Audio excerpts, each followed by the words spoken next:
ONGC ने 2026 के लिए इंजीनियर्स एंड जियोलॉजिस्ट का रिक्रूटमेंट अनाउंस कर दिया है। 17 जुलाई 2026 से रजिस्ट्रेशन लिंक ओपन हो जाएगा और अगर आप इस महारत्ना पीएसयू में जॉब करना चाहते हैं, E1 ग्रेड से अपना कैरियर स्टार्ट करना चाहते हैं, या और बेहतर भाषा में बोलूं तो 20 लाख के स्टार्टिंग पैकेज से अगर आप अपने कैरियर को शुरू करना चाहते हैं, तो इस वीडियो को पूरी तरीके से देख लीजिएगा। आज की इस वीडियो में मैं आपको ये बताने वाला हूँ कि ओएनजीसी का रिक्रूटमेंट पैटर्न क्या होता है, इसका सिलेबस क्या होता है, और जो गेट की प्रिपरेशन करते हैं उनके लिए ये नोटिफिकेशन कितना काम का है, क्या उनका इस सीबीटी में कोई चांस बनता है या उनको एक अलग तरीके से तैयारी करने की जरूरत है। सो गाइस, मेरा नाम है doctor Umashankar Tripathi. Welcome to Acumen. तो जैसा आप अपनी स्क्रीन पे देख पा रहे हैं, ओएनजीसी का एक शॉर्ट नोटिस आया है। अगर आप इसकी वेबसाइट पे जाएंगे तो आपको वेबसाइट पे रजिस्ट्रेशन लिंक 17 जुलाई 2026 से स्टार्ट होगा, ऐसी इंफॉर्मेशन देखने को मिल जाएगी। अगर हम रिक्रूटमेंट के पैटर्न की बात करेंगे, किस तरीके से ये रिक्रूटमेंट होता है, तो पहले जो ये रिक्रूटमेंट हुआ करता था, ये हुआ करता था गेट के स्कोर के बेसिस पे।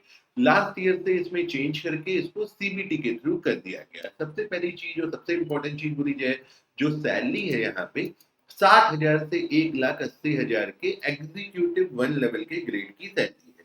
कई लोग इस बात को ऐसा सोचते हैं कि सर 60,000 से 1,80,000 का मतलब हुआ कि 60,000 हमारे पहले महीने की सैलरी होगी या इनिशियल सैलरी होगी, और बाद में ये सैलरी बढ़ करके 1,80,000 पे एंड करेगी। तो ये ऐसा नहीं होता। ये 60,000 रुपए बेसिक पे होती है।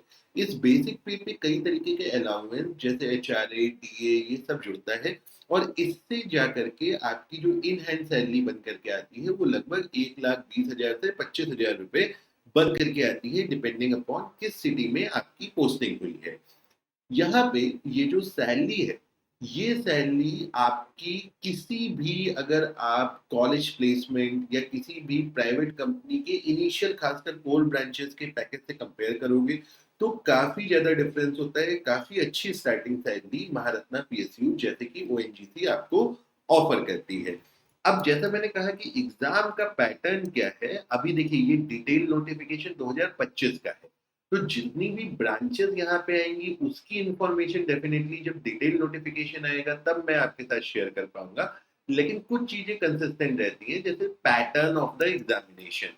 जनरली कोई भी पीएसयू हर साल ये पैटर्न चेंज नहीं करता, तो हम ये मान के चलेंगे कि यही पैटर्न फॉलो होगा जो लास्ट ईयर फॉलो हुआ था। तो सिलेक्शन का पैटर्न क्या है?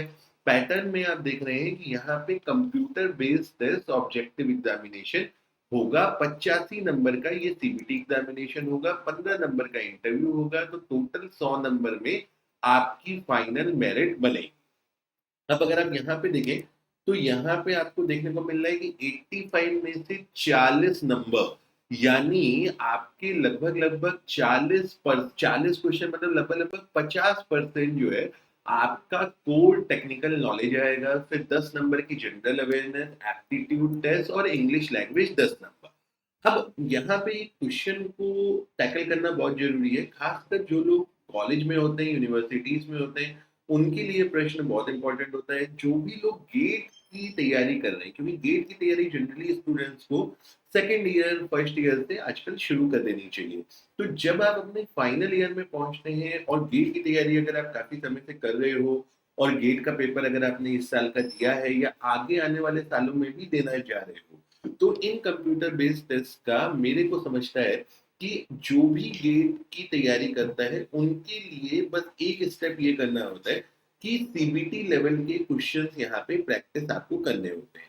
क्वेश्चन का लेवल गेट के लेवल से काफी कम होता है, तो अगर आपने अपने गेट के थ्रू फंडामेंटल स्ट्रॉन्ग किए हैं तो बहुत ज्यादा प्रॉब्लम उन क्वेश्चंस को करने में आपको नहीं होगी। जस्ट आपको एक बार क्वेश्चन करने हैं और आप ये एग्जामिनेशन देने जा सकते हो। गेट के सिलेबस में आप जानते हैं कि आपके टेक्निकल सब्जेक्ट्स होते हैं, मैथमेटिक्स होते हैं और एप्टीट्यूड होता है। तो अगर आप यहाँ के सिलेबस में देखें, पर्टिकुलरली ओएनजीसी की बात करें, तो जो आपका टेक्निकल क्वेश्चंस है, टेक्निकल का जो मार्जिन है वो लगभग 50% है, तो ये गेट में कवर हो जाता है। एप्टीट्यूड गेट में कवर हो जाता है। एडिशनली आपको थोड़ा सा जनरल अवेयरनेस पढ़ना होता है। लास्ट ईयर ओएनजीसी ने ये आपको नोटिफिकेशन के साथ सिलेबस भी दिया था, तो अगर आप लास्ट ईयर के सिलेबस को पैमाना माने तो मैं एक ब्रांच के रेफरेंस से आपको यहाँ पे समझाने की कोशिश करता हूँ। जैसे अगर आप मैकेनिकल इंजीनियरिंग में जो सिलेबस दिया हुआ है, अगर आप देखें तो ये एग्ज़ैक्टली मैथमेटिक्स, ये वही मैथमेटिक्स है जो आपकी गेट में आती है।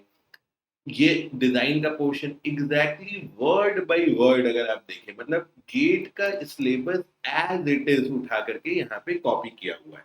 मतलब गेट में जो-जो चीज़ें पूछी जा रही हैं, एग्ज़ैक्टली वही चीज़ इस सीबीटी में पूछी जाती है। तो कई बार स्टूडेंट्स पूछते हैं, या आजकल बड़ा डिबेट सा भी चलता है कि सर हम गेट की तैयारी करें या जो रिक्रूटमेंट सीबीटी के थ्रू हो रहा है उसकी तैयारी करें। तो एक्चुअली ये कोई 2 अलग बातें नहीं है।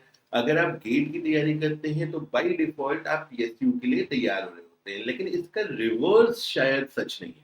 अगर आप पीएसयू की स्पेसिफिकली इस तरीके के पीएसयू को बेंचमार्क मार के अपनी प्रिपरेशन करते हैं, वहाँ से अगर आप कहें कि आपकी गेट की भी तैयारी हो रही है, तो ये मैं नहीं मानता कि सही है, क्योंकि गेट के क्वेश्चन का लेवल ज़्यादा हाई होता है। अब अगर आप कम लेवल पे पढ़ाई करते हो, तो कम लेवल की पढ़ाई से ज़्यादा लेवल का क्वेश्चन कर पाना लॉजिकली संभव नहीं है। लेकिन अगर आप एक अच्छे लेवल पे पढ़ाई करते हो, एक ऊपर के लेवल के लिए प्रिपेयर करते हो, तो जो नीचे के लेवल के एग्ज़ामिनेशन होते हैं, वो आपके बाय डिफ़ॉल्ट उसके अंदर कवर हो जाते हैं और आपको कोई ख़ास यहाँ पे तकलीफ नहीं होती है। तो गेट को और सीबीटी ये एक दूसरे से कोई कॉम्पिटिशन नहीं है। गेट की प्रिपरेशन करने वालों को सीबीटी में डेफ़िनेटली एक अपर हैंड रहता है, एक बेनिफिट रहता है, और यही कारण है कि अधिकतर स्टूडेंट्स जो गेट क्वालीफाई करते हैं, फरवरी में गेट का पेपर होता है और लगभग जून, जुलाई, मार्च से ये सीबीटीज़ वगैरह के पेपर्स आने शुरू हो जाते हैं। और वहाँ पे अधिकतर वही स्टूडेंट जो गेट में अच्छा परफ़ॉर्म करते हैं, उन्हीं का रिज़ल्ट आप नॉर्मली यहाँ पे इन सीबीटी एग्ज़ामिनेशंस में भी देखने को मिलता है। सो गाइज़, ओएनजीसी मेन बात क्या है कि जो लोग इस साल ओएनजीसी का फॉर्म भरने के लिए एलिजिबल हैं, 7 जुलाई से ये फॉर्म 17 जुलाई से सॉरी, ये फॉर्म जो है आपका लाइव हो जाएगा। फॉर्म को जल्दी भर दीजिएगा। जब भी डिटेल नोटिफ़िकेशन आएगा, कितनी वैकेंसी आई, कौन-कौन सी ब्रांच में वैकेंसी आई, ये सारी डिटेल्स आपको चैनल के थ्रू हम आपको देंगे। चैनल को ज़रूर सब्सक्राइब कर दीजिएगा। अगर आपको किसी तरीके की बैच वगैरह के बारे में इंक्वायरी करनी हो, तो चैनल के ऊपर हमारा फ़ोन नंबर है, आप वहाँ पे कॉल कर सकते हैं। सो आज के सेशन में इतना ही, आज की वीडियो में इतना ही, अगली वीडियो में वापस मिलते हैं।